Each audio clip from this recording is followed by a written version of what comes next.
Hi guys welcome. तो ये रहा मेरा एसएम का एक और पेपर और इसका अब हम करते हैं एनालिसिस, कहाँ पे क्या गलती रही जिसकी वजह से मार्क्स थोड़े कम आए मेरे फिज़िक्स में।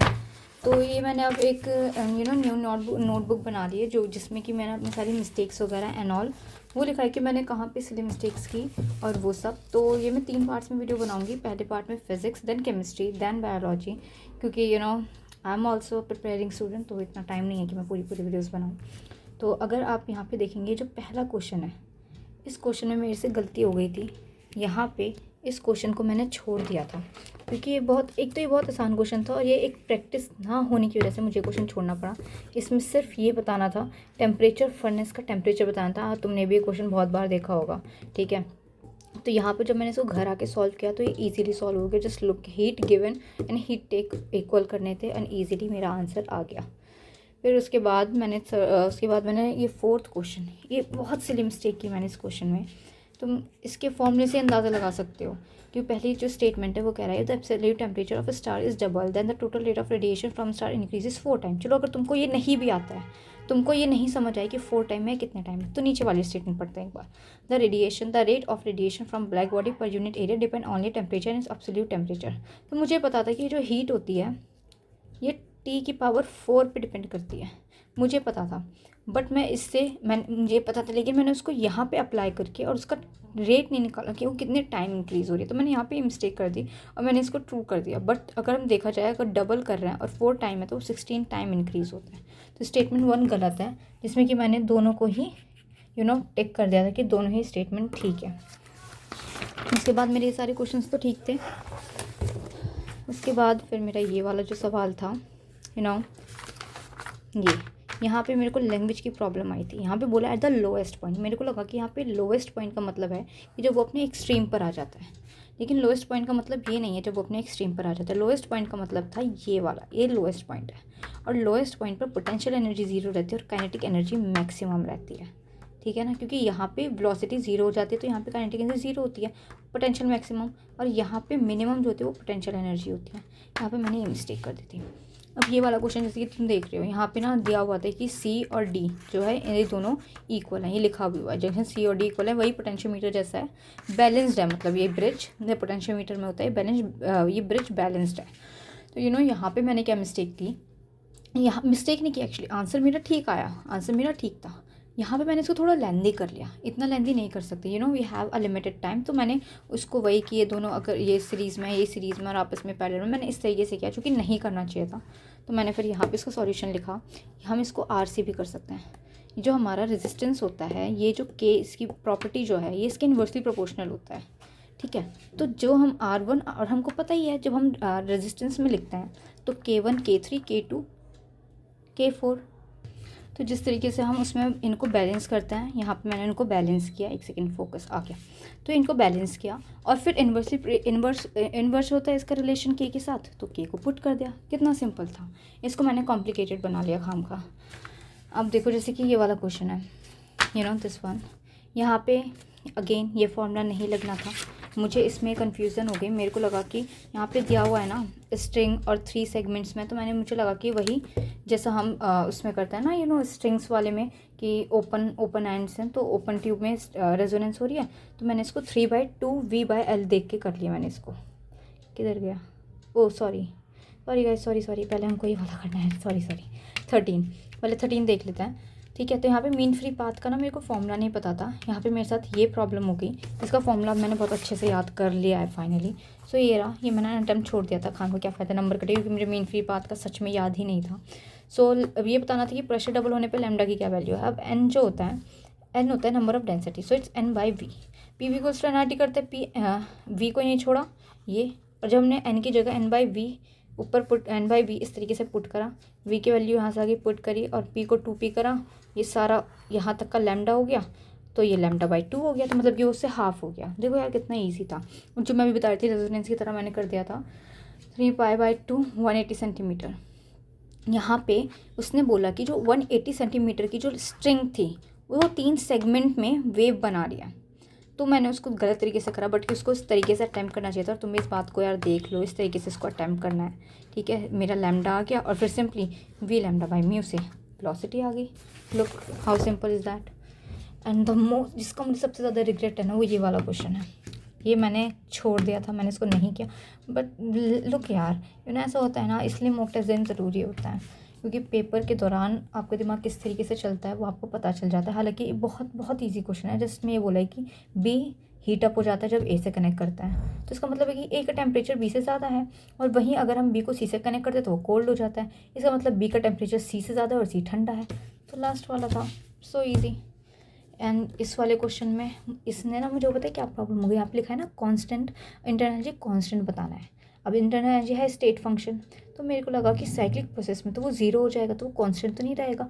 अब ज़ीरो होना भी तो एक कांस्टेंट ही है ना, कि थ्रू आउट सेम होना वो कांस्टेंट होता है ना। तो यहाँ पे मेरे को ये प्रॉब्लम आ गई। आइसोथर्मल टेम्परेचर पर डायरेक्ट डिपेंड करता है, ठीक है, तो भी ज़ीरो हो जाएगा। और एडियाबैटिक में तो खैर नहीं होगा, इसमें हो जाएगा। इतना ईजी था।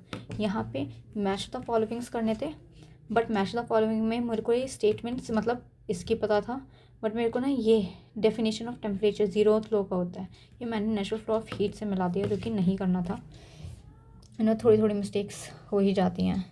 ये वाला क्वेश्चन देखो, बहुत ईजी क्वेश्चन था, मतलब इसमें नंबर गवाना स्टुपिडिटी है भाई, जो मैं कर चुकी हूँ। But guys you can't do it, okay. तो यहाँ पे 25% की एफिशिएंसी दी है, और रेशियो पूछा है cold hot to cold reservoir का ऑप्शन। और यहाँ पे देखो मैंने यहाँ पे नोट भी किया है, यहाँ पे फॉर्मूले में दिया है। यहाँ पे जो फॉर्मूला होता है ना, उसमें कोल्ड टू हॉट का होता है, ठीक है। फिर मैंने अगेन टेम्परेचर एफिशिएंसी दी है 1/4% है ना, क्योंकि 1/4 सॉल्व किया 3/4 आ गया। बट क्वेश्चन में जो निकालना है वो हॉट टू कोल्ड है, तो इसको पलट दो, हो गया बस। Silly mistakes, oh my God. और ये वाला क्वेश्चन फिर अगेन सच में मैं घर आके जब मैंने चेक किया, आई was like oh my God, इतना मैस किया मैंने। The question is so easy, let me explain, let me stand it first. Oh my God, इस स्टैंड को क्या हो गया? ओह चलो, फिक्स नहीं हो रहा है, ऐसे कर लेती हूँ।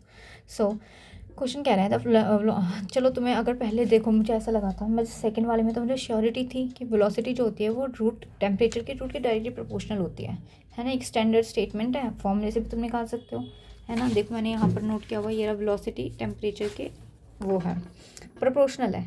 अब ऊपर कह रहा है, इसका मतलब कि टेम्परेचर बढ़ेगा तो वेलोसिटी बढ़ेगी। अब ऊपर सेशन में कह रहा है sound transfer on hotter summer day, ठीक है, sound travel faster on hotter summer day. जब टेम्परेचर बढ़ रहा है तो वेलोसिटी तो बढ़ेगी ही ना, वही तो नीचे वाला रीज़न लिखा है। तो यहाँ पे मैंने ये मिस्टेक कर दी, बड़ा दुख हुआ मुझे इसका। और ये वाला क्वेश्चन, ओह शिट, ये बहुत इजी था, आता भी था, बट पता नहीं कैसे रह गया मुझसे हो ही नहीं रहा। तो मुझे ये तो श्योरिटी थी इन दोनों में से एक होगा, क्योंकि ऑफकोर्स एक्सेलरेशन है, माइनस में होगा, बट कौन सा होगा I was not sure about it. तो मैं इसमें मार्क्स नहीं कटवाना चाहती थी। तो यहाँ पे देखो ए स्क्वायर साइन ओमेगा टी, तो पहले ओमेगा निकाल लेंगे। ओमेगा 2πt होता है, ठीक है। पूरे ग्राफ में पूरे में दिया हुआ है, ग्राफ पूरा है 8 सेकंड तक का। 2πt करके 4/4 हमारा ओमेगा आ गया।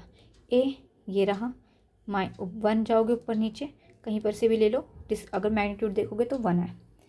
तो यहाँ पे किया 1 पाई स्क्वायर 16 और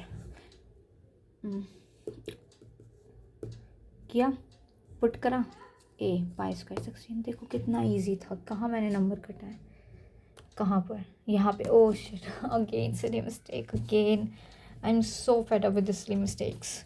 अब देखो यहाँ पर as a temperature of black body increases, तुमने वीन्स कांस्टेंट पढ़ा है, तो देखो मैं तुम्हें दिखा देती हूँ। ये रहा देखो, देख रहा है lambda T equals to B, यहाँ पे बी कांस्टेंट है। सेम वही चीज़ यहाँ पे एप्लीकेबल होनी थी।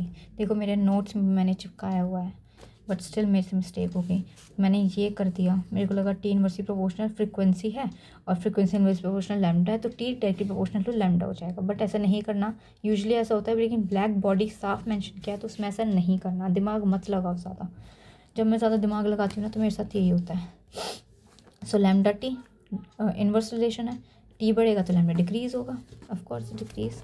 यहाँ पे ये क्वेश्चन ना एक्चुअली इसमें मुझे वाकई कन्फ्यूजन थी, मैंने बहुत टाइम से इसको हाथ नहीं लगाया था, तो मुझे इस क्वेश्चन में मतलब ये लगा लो तुम काफ़ी टाइम, मैंने सिर्फ इसको एक ही बार अटेम्प्ट किया था, वो भी बहुत पहले, उसके बाद मैंने इस क्वेश्चन को देखा ही नहीं, इस वजह से ये प्रॉब्लम है। यहाँ पे देखो इसको कैसे करते हैं, वही वर्क डन निकालना है। तो इसको ना पहली बात तो इसको सर्कल मानते ही नहीं है, इसको एलिप्स मानते हैं। ठीक है। एलिप्स का जो उसकी जो ये वाली जो है लेंथ होती है और ये वाली जो लेंथ होती है वो अलग होती है, ठीक है। तो ये 2a इसके डिफरेंस के बराबर होगा और ये 2b ये इसके डिफरेंस के बराबर होगी, ठीक है। जो कि 4v0 और 4v0 इनको काट के मतलब a 2v0 आ गया और b 2v0 आ गया। अब वर्क डन क्या होता है, एरिया अंडर द ग्राफ, जैसे यूजुअली करते हैं। तो पाई इसको पाई ए बी, देखो ये लिखा area of ellipse pi A B. तो पाई ए की वैल्यू लिखी जो कि ये रही 2v0 pv0 और ये आ गया pv0 4p0 v0 पाई। अब ये क्लॉकवाइज है कि एंटी क्लॉकवाइज, तो हमको पता है ये देखो ये किस तरीके से घूम रहा है, ये एंटी क्लॉकवाइज घूम रहा है। एंटी क्लॉकवाइज नेगेटिव होता है, सो नेगेटिव कर दिया। अब let me show you one more thing.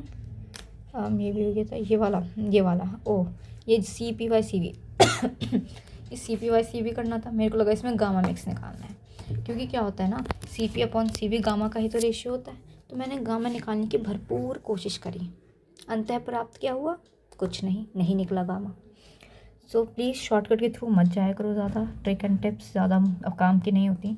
C P upon C V किया, यहाँ पे भी घर आके क्या देखो कितना easily C P plus C V, पहले सी पी का मिक्स निकाला फिर सी वी का मिक्स निकाला, अपॉन में रखा 3/2 आंसर आ गया।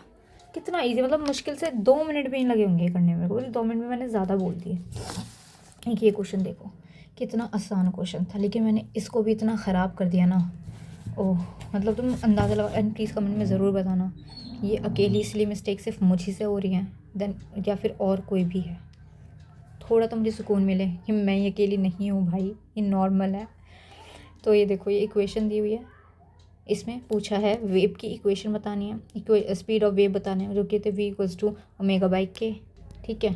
ω/k होती है, तो यहाँ पे आओ साइन ω/t, ओमेगा की वैल्यू ये रही, k x होता है, x ये रहा तो ये रही k की वैल्यू, पुट करा, सेंटीमीटर में था मीटर में हो गया 80 सेंटीमीटर।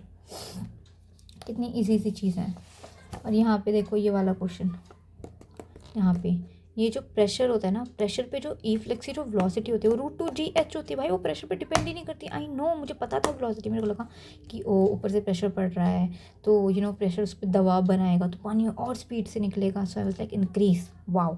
जबकि मुझे फॉर्मूला भी पता था, इट्स √2gh ब्रो। इतनी आई नो इसमें बहुत तकलीफ़ में हूँ इन क्वेश्चन को लेके। गाइज एक ये वाला जो क्वेश्चन है ना, ये मुझे थोड़ा सा समझ कम आया। इट्स रियली वेरी हेल्पफुल कि अगर तुम मुझे इसका आंसर करोगे, क्योंकि ये जो फर्स्ट वाला है ना स्ट्रेस, ये 2 तरीके से हो सकता है स्ट्रेस। एक तो स्ट्रेस यहाँ पे हम ऐसे कर सकते हैं, स्ट्रेस 2 तरीके से कर सकते हैं, एक तो गामा स्ट्रेन करके, और दूसरा हम कर सकते हैं इसको ΔL/L फोर्स अपॉन एरिया करके। तो प्लीज़ मुझे ना ज़रा बताओ ये कैसे ठीक होगा, मुझे बड़ी कन्फ्यूज़न हो रही है इस बारे में। एक ये वाला देखो, मतलब आई वाज लाइक ओ शिट, मैं इसको भी गलत कर सकती हूँ, मुझे अच्छे से रटे हुए थे। ये ओपन है तो 1 और ये 2, जो सेकेंड हार्मोनिक्स है, फर्स्ट ओवरटोन सेकेंड हार्मोनिक्स, इधर देखो क्लोज है 1 2 3 4 5। तो मैंने अकल चलाई कि 5 आया, ओके। तो ऐसा होता है ना इसका रेशियो, 1:3:5 इस तरीके से होता है ना इसका। तो मुझे लगा 5 आया है, और ये मतलब पता नहीं क्यों मैंने इसको थर्ड ओवरटोन मार दिया यार। वो लगा 5 है, 5 तो मतलब कि 5 तो तीसरे पे आता है, 1 2 3, तो ये तो थर्ड हार्मोनिक्स और सेकेंड ओवरटोन है। ओह माय गॉड, देखो मैंने क्या गलती करी इसमें। कितना इजी था ब्रो, कितना। एक ये वाला, इसमें ना मैंने कॉन्सेप्ट थोड़े अलग लगा दिए। देखो मैंने किया ऐसी है, ठीक है, बस मैंने कहा कि वॉल्यूम और v बराबर होता है, रख दिया बराबर। कैसे बराबर होता है भाई, नहीं होते बराबर।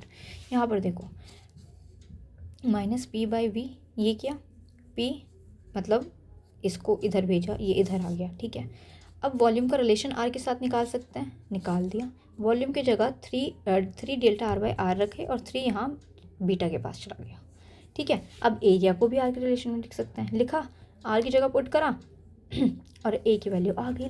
Look how simple is that the things, जिसको हम खाम कॉम्प्लिकेटेड बना लेते हैं ना। ये वाला पहले पता है क्वेश्चन में मेरे को क्या प्रॉब्लम हो गई, मेरे को लगा कि पानी से हर जगह से तो निकल ही रहा है, और पानी यहाँ से, ये एक पाइप है और यहाँ से पानी निकल रहा है, बट ये उसने थोड़ा एलेबरेट करके दिखाई कि ये इन दोनों के बीच का डिस्टेंस है d। यहाँ से कोई पानी नहीं निकल रहा, पानी यहाँ से निकल रहा है भाई, यहाँ से चारों तरफ से पानी निकल रहा है। तो वैसे ही जैसे हम करते हैं ए भी कॉन्स्टेंट, तो यहाँ पे देखो ए वही एलिप्स वाले तरीके से 2π/r/d, ये प्रॉपर सर्कुलर नहीं है, ठीक है। और यहाँ पे ए बी कॉन्स्टेंट किया और आर। देखो कितनी सिली सिली मिस्टेक्स होती हैं जिनके पीछे हमारे नंबर चले जाते हैं। यहाँ वाला देखो, ये क्वेश्चन भी काफ़ी आसान था, दिखाती हूँ आपको, मैंने इसको ना सॉल्व किया हुआ है। ये देखो यहाँ पे खाए बीट फ्रिक्वेंसी 4 दी हुई है, यानी कि इन दोनों के बीच का डिफरेंस 4 है, यानी कि जो आगे अगली 4 होगी और उससे अगली जो 4 होगी और उससे अगली जो 4 होगी, उनके बीच में 4 का डिफरेंस रहेगा, और ऐसे 10 है। तो और इसमें दिया हुआ है, कंडीशन दी है कि जो हायर है वो लोअर फ्रिक्वेंसी के higher frequency twice of the lower frequency, ऐसे करके दिया हुआ है। तो सॉरी, तो FH जो कि हायर है यहाँ पे, जब देखो 2 में एक बार H क्या, 3 में 2 बार, 4 में 3 बार, तो 10 में 9 बार क्या होगा। सो F + 4 × 9, 2F दिया, तो ऐसे करके F लो आ गया 36, और FH ट्वाइस F लो के तो 72। How easy is that. तो इस तरीके का कुछ मैंने मिस्टेक्स वगैरह की थी। एंड गाइस, अगर तुम कल मैं केमिस्ट्री का डालूँगी, ठीक है। सो प्लीज़ प्लीज़ प्लीज़ मुझे कमेंट में ज़रूर बताना कि तुम भी ऐसी मिस्टेक्स करते हो, और जो मैंने क्वेश्चन का सॉल्यूशन दिया था प्लीज़ मुझे ज़रूर बताना वो कैसे सॉल्व होगा। Bye guys, stay tuned for the next video.